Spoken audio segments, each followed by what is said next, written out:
On September 15, 1950, at Inchon on South Korea's west coast, United Nations forces launched a landing that would change the course of the Korean War. The battle still matters because it showed how bold planning could reverse a desperate military situation. The war began in a divided peninsula where the Cold War had hardened borders and fears. By late summer, North Korean forces had driven southward, and the South's defenders were under severe pressure around a shrinking perimeter. In Washington, Tokyo, Seoul, and command posts at sea, leaders faced urgent choices with limited time. They had to decide whether to reinforce the South, gamble on a landing, or risk a longer war. General Douglas MacArthur pushed for a landing far behind enemy lines, while other commanders worried the harbor and tides made it nearly impossible. Their disagreement reflected different instincts about risk, speed, and surprise. The men who would land at Inchon carried rifles, machine guns, mortars, radios, and the confidence that came from training, but not from certainty. Many had already seen hard fighting elsewhere in Korea. Their supply chain was enormous. Fuel, shells, rations, medical support, and landing vehicles had to move across the sea and onto a hostile shore. Success depended as much on logistics as on bravery. North Korean defenders at Inchon were fewer than the attackers expected, but they held key positions around the port and approaches. Their morale had been strained by long retreat, yet they still controlled dangerous ground. The route to Inchon required crossing open water, timing the tides, and threading ships through narrow channels. A landing force could not simply arrive, it had to arrive at the right hour, in the right order. Inchon's terrain was unforgiving.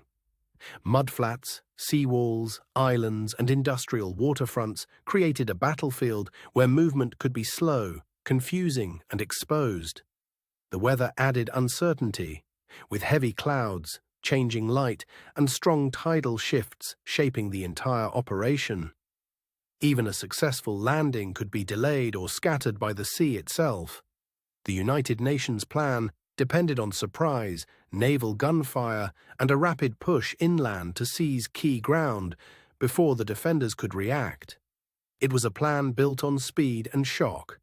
The opposing plan relied on holding the port approaches, delaying the landing, and preserving enough force to blunt any breakout.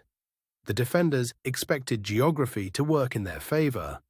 Before dawn, the sea was the color of steel, and the first waves of assault craft moved toward the shore.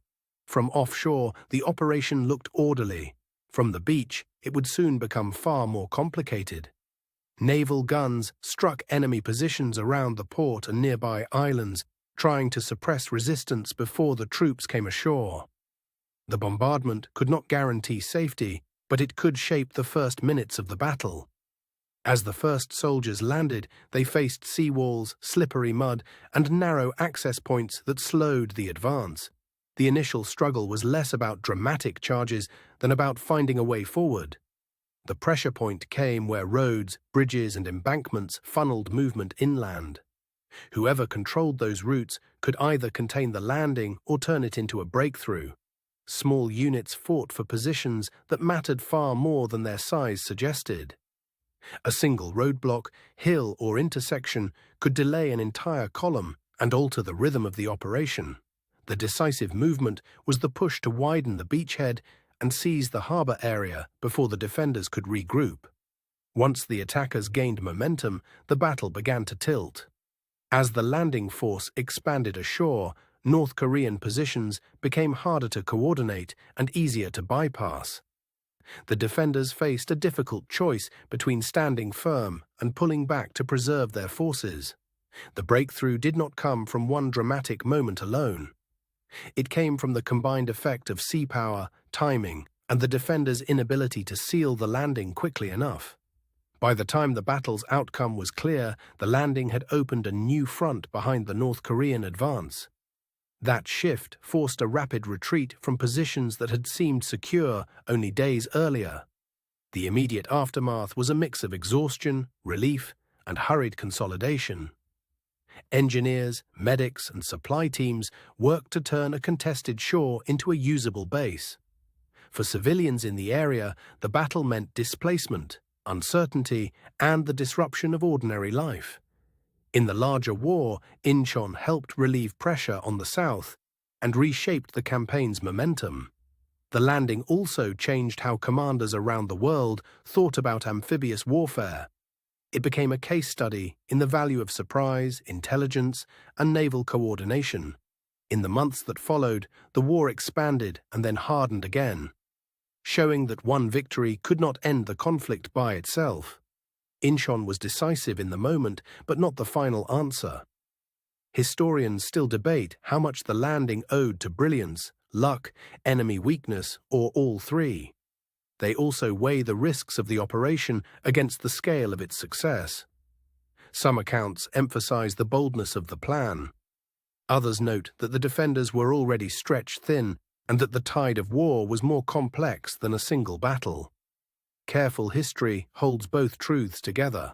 Today, Inchon is a modern port city, and the shoreline has changed dramatically since 1950. Yet the geography still hints at the same tidal flats, channels, and approaches that shaped the battle. Walking the waterfront now, it is easier to see how narrow the landing routes were and how much depended on timing and terrain. The place still rewards a slow, careful look. The Battle of Inchon remains remembered not because it was simple, but because it was consequential. It turned a desperate defense into a renewed offensive and left a lasting mark on the war's history. Its legacy is a reminder that military history is shaped by geography, weather, logistics, and human judgment. Inchon endures as a study in how those forces can converge in a few critical days. The battle also showed the limits of certainty in war. Even a well-designed operation depends on timing, coordination, and the enemy's response, all of which can change in an instant. For many observers, Inchon became a symbol of audacity, but the fuller lesson is more careful. Boldness mattered, yet it worked because planning, intelligence, and naval support aligned at the right moment. The battle's success came at a time when the wider war could still have gone another way. That is why it remains studied, not as a myth, but as a difficult and consequential operation. In the end, Inchon was about more than a harbor. It was about seizing initiative, breaking an enemy's rhythm, and changing the shape of a war through a single daring move. The shoreline is quieter now, but the story is still present in the water, the mud, and the geometry of the coast. Inchon remains a place where history can be read in the land itself.